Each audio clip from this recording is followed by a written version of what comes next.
आकाशवाणी लखनऊ से प्रस्तुत हैं प्रादेशिक समाचार।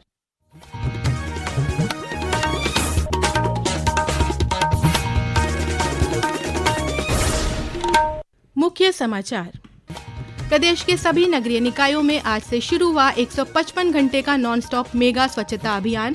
यूपी इंटरनेशनल ट्रेड शो के दूसरे दिन एमएसएमई मंत्री राकेश सचान ने तकनीकी सत्र को किया संबोधित। कहा, ओडीओपी योजना के कारीगरों को मिल रहा है ई कॉमर्स से फायदा। प्रदेश के कई हिस्सों में अगले 24 से 48 घंटे के बीच भारी बारिश का अलर्ट। राजधानी लखनऊ सहित कई स्थानों पर बारिश से मौसम हुआ सुहावना।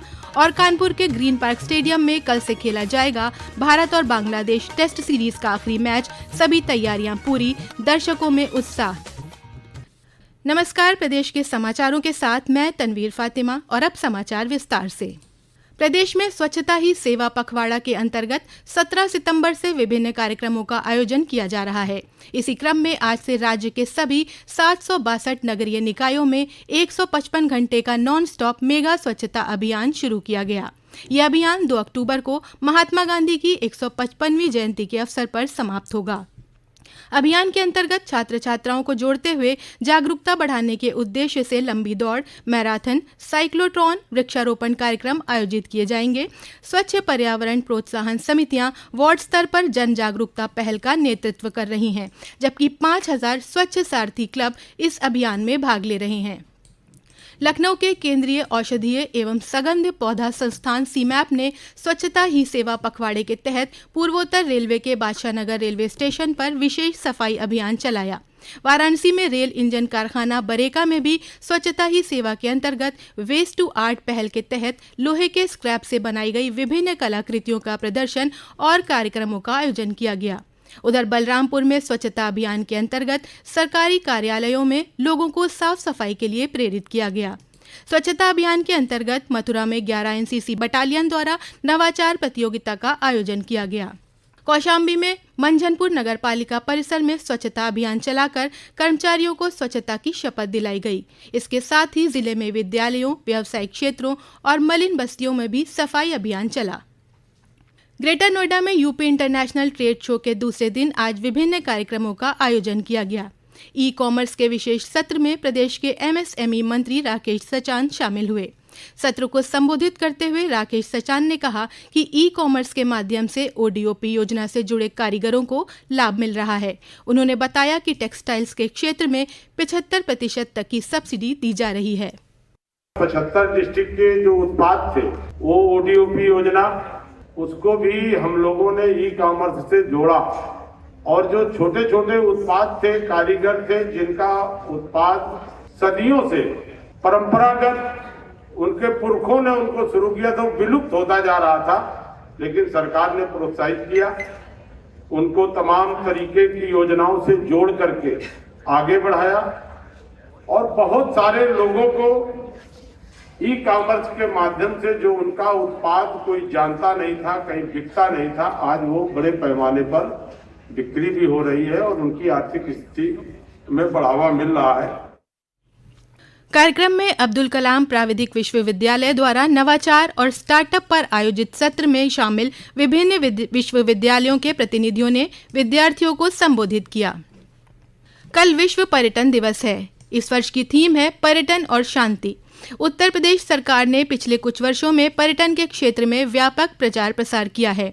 आकाशवाणी समाचार से बातचीत करते हुए प्रमुख सचिव पर्यटन मुकेश मेश्राम ने बताया कि प्रदेश में पर्यटन की अपार संभावनाएं हैं। इसी को ध्यान में रखते हुए 650 से अधिक स्थानों पर काम किया जा रहा है। पर्यटक स्थलों पर जन सुविधाएं बढ़ाने के साथ साथ पर्यटन को समृद्ध करने पर खास फोकस किया जा रहा है। उत्तर प्रदेश में पर्यटन की असीम संभावनाओं को दृष्टिगत रखते हुए प्रदेश सरकार द्वारा विभिन्न निर्माण कार्य और परियोजनाएं संचालित की जा रही हैं, जिनके अंतर्गत पर्यटकों को सुविधाएं किस तरीके से हम प्रदान करें, यह मूलभूत सुविधाएं। सभी जो भी पर्यटक स्थल हैं उनमें जन सुविधाओं के लिए अच्छे शौचालय हों, वहाँ पर पीने के पानी की समुचित व्यवस्था हो, साइन बोर्ड्स हो, लाइट हो, पाथवेज हो, लैंडस्केपिंग हो, इन सब को लेकर के पूरे प्रदेश में 650 से अधिक स्थानों पर काम किया जा रहा है। मानव वन्यजीव संघर्ष को रोकने के लिए पीलीभीत टाइगर रिजर्व प्रशासन ने एक स्वयंसेवी संस्था के साथ एक समझौता ज्ञापन पर हस्ताक्षर किया है। प्रभागीय वनाधिकारी मनीष सिंह ने बताया कि इसके तहत संस्था की मदद से थर्मल ड्रोन उपलब्ध कराए जाएंगे और साथ ही स्ट्रीट लाइट भी लगाई जाएंगी। आज गुड़गांव की संस्था M3M फाउंडेशन के साथ एक MOU किया गया, जिसके अंतर्गत पहले चरण में जो वन चौकी स्थित हैं, जो पेट्रोलिंग कैंप स्थित हैं, वहां पर सोलर लाइटें लगाई जाएंगी तथा पूरे देश से 15 स्टूडेंट्स का एक वॉलंटियर ग्रुप तैयार किया जाएगा, जिसकी ट्रेनिंग नवंबर माह में कराई जाएगी। उधर पर्यटन एवं संस्कृति मंत्री जयवीर सिंह ने बताया कि इको टूरिज्म को बढ़ावा देने के लिए दुधवा, कतरनिया घाट और पीलीभीत टाइगर रिजर्व में नेचर गाइड तैनात किए जाएंगे। इसके लिए Uttar Pradesh eco tourism development board विशेष रणनीति तैयार कर रहा है। ये समाचार आप आकाशवाणी लखनऊ से सुन रहे हैं। ताज़ा समाचार जानने के लिए आप हमारी वेबसाइट newsonair.gov.in पर लॉगिन कर सकते हैं। इसके साथ ही आप प्रादेशिक समाचारों का ये बुलेटिन हमारे YouTube channel news on AIR Lucknow पर भी सुन सकते हैं। प्रदेश के कई हिस्सों में अगले 24 से 48 घंटे के बीच भारी से बहुत भारी बारिश होने का अलर्ट जारी किया गया है। लखनऊ स्थित मौसम केंद्र के वैज्ञानिक मोहम्मद दानिश ने आकाशवाणी समाचार से बातचीत में बताया कि हवा के कम दबाव का एक क्षेत्र मध्य प्रदेश में बना हुआ है, जिसकी वजह से मध्य यूपी में बारिश होगी और पूर्वांचल में भी बादल छाए रहेंगे। वहीं तराई के कुछ जिलों में भारी बारिश भी हो सकती है। आज राजधानी लखनऊ में दिन भर बादल छाए रहे और देर शाम हुई बारिश की वजह से मौसम सुहावना हो गया। इससे लोगों को कई दिनों से जारी भीषण गर्मी और उमस से राहत मिली। कानपुर के ग्रीन पार्क स्टेडियम में भारत और बांग्लादेश टेस्ट मैच सीरीज का दूसरा और आखिरी मैच कल खेला जाएगा। चेन्नई टेस्ट में बांग्लादेश को 280 रनों से शिकस्त देने के बाद भारत का अगला लक्ष्य कानपुर में एक और जीत हासिल कर सीरीज पर कब्जा करना होगा। पेश है हमारे प्रतिनिधि की रिपोर्ट।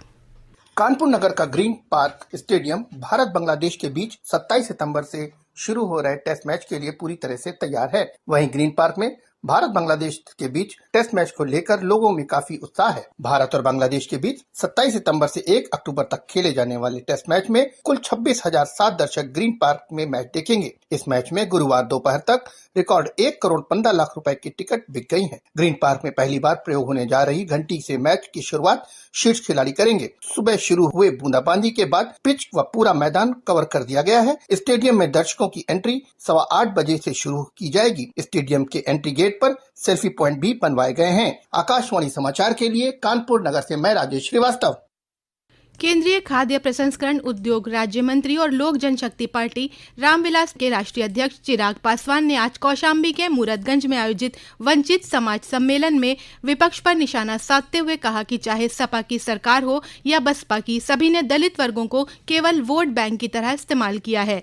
उन्होंने महाराज बिजली पासी के किलों की मरम्मत और उनके सही रखरखाव के लिए राज्य सरकार से तत्काल कदम उठाने की मांग की। और अब कुछ खबरें संक्षेप में। कृषि विभाग द्वारा जारी 2022-23 के गेहूं उत्पादन रिपोर्ट में शामली ने प्रदेश भर में गेहूं उत्पादन में प्रथम स्थान हासिल किया है।